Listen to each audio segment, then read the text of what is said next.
Many Americans, including me, basically say that Fat Ass 45 acted irresponsibly, and they do not trust anything that comes from the White House on his health. Two-thirds of Americans say that Fat Ass 45 handled the risk of coronavirus infection. Or basically, he handed the risk of the coronavirus infection to others around him irresponsibly, according to a new CNN poll that was conducted by SSRS in the days following the announcement that the Fat Ass had contracted the virus, and that has disputed everyday life for millions of people for more than half a year. With Fat Ass 45 when Fat Ass 45 was hospitalized at Walter Reed National Medical Center, 69% of Americans said that they did not trust anything that they've heard from the White House about the Fat Ass's health, with only 12% saying that they trusted almost all of it. And I want to know who the fuck those 12 retards are. Disapproval of the Fat Ass's handling of the coronavirus outbreak stands at a new high in the survey, with 60% saying that they disapprove. Additionally, 63% say his own infection is unlikely to change anything about the way that he handled the pandemic. Questions about Fat Ass 45's coronavirus diagnosis were added to a survey already in progress on Friday. Overall, Fat Ass 45's approval rating in the poll stands at 40%. I want to know who those fucking 40 retards are. And 57% disapprove. Disapproval is up from 53% in early September. About a third, which is 32%, say that they are concerned about the government's ability to operate while Fat Ass 45 is ill. With concern higher among Democrats, 48% say that they're very or somewhat concerned, than the independents, who basically 30%, or Republicans, 15%. Most, 62%, say that the dumbass Mike Pence is qualified to handle the squad and see should that become necessary. Actually, he's not qualified at all, while 35% think that he is not. Those reviews are also sharply divided by party, while 93% of the Republicans consider dumbass Pence to qualified to handle the presidency. Only 38% of Democrats agreed, in which those 38 Democrats are fucking retarded. The view that Fat Ass 45 acted irresponsibly regarding the risk of coronavirus to others around him cuts across the most demographic lines and is particularly strong among several groups whose support could be critical to Fat Ass 45's re-election. Among women, 72% say that Fat Ass 45 acted irresponsibly. That stands at 66% among those that are 65 and older, as well as among the independents, and 65% among whites with college degrees. The Fat Ass supporters, 39%, and Republicans, 26%, are about the only groups among which a majority say that Fat Ass 45 acted irresponsibly. That's because they're fucking retarded. Distrust of information from the White House about the Fat Ass's health also crosses most demographic lines. And again, Republicans 65% and Fat Ass 45 voters 66% are some of the only groups where a majority say that they trust most of what they hear about Fat Ass 45's health. I don't.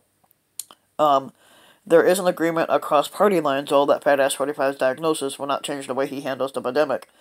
While most Democrats, 70%, and independents, 59%, and Republicans, 62%, agree on that, the uptick in disapproval of Fat Ass 45's handling of the coronavirus comes more among women, from 63%, disapproval to 69%, than men, 48% last month. It was 51% now, and among more people of color, from 65% to 73%, than the whites, 52%, than 53%, which is up to it now. And it has increased among seniors from 57 to 62%, and those under the age of 35 from 59 to 67%, while holding roughly steady among those between 35 and 64. Most Americans interviewed after Fat Ass 45's diagnosis said that the remaining scheduled debates should be held. 59% said yes, and 36% said no, with Democrats more inclined to say they should not, 49%, and independents 39%, or Republicans 17%. Americans are evenly split over whether the worst of the coronavirus outbreak is behind us, which is 48%, or yet to come, 47%.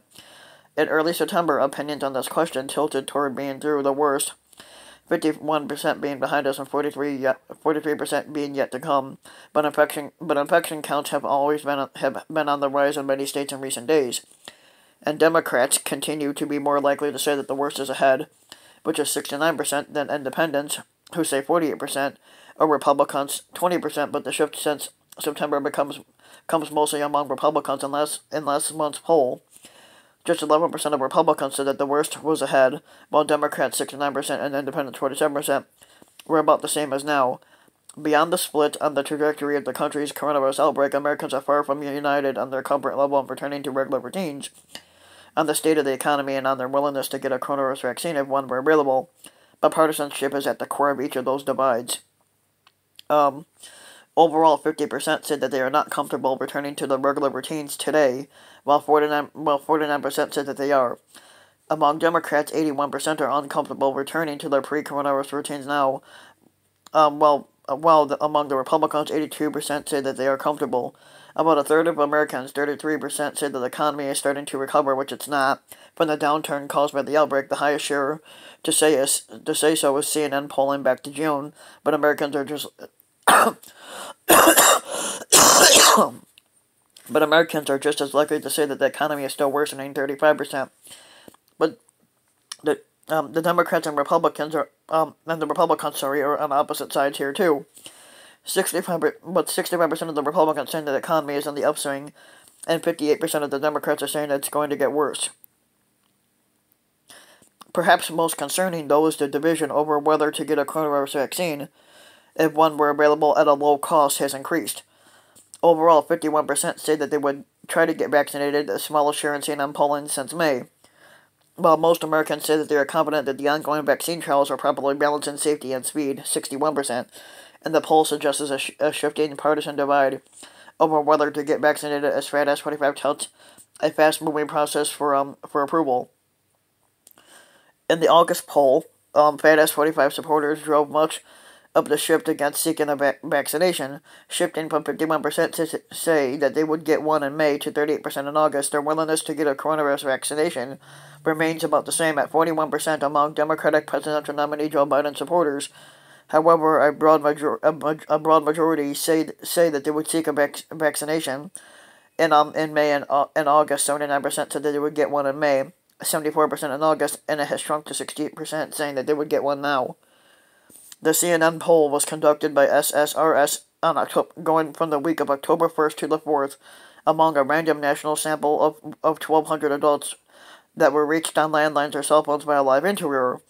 Results for the full sample have a margin of sampling error of a plus or minus 3%. For questions added on October 2nd, it is a plus or minus 4%. So if you like the video, give the video a like and subscribe to my channel, Rambin Mike, and also hit the notification bell so that you'll be notified when a new video comes out, and thanks for listening.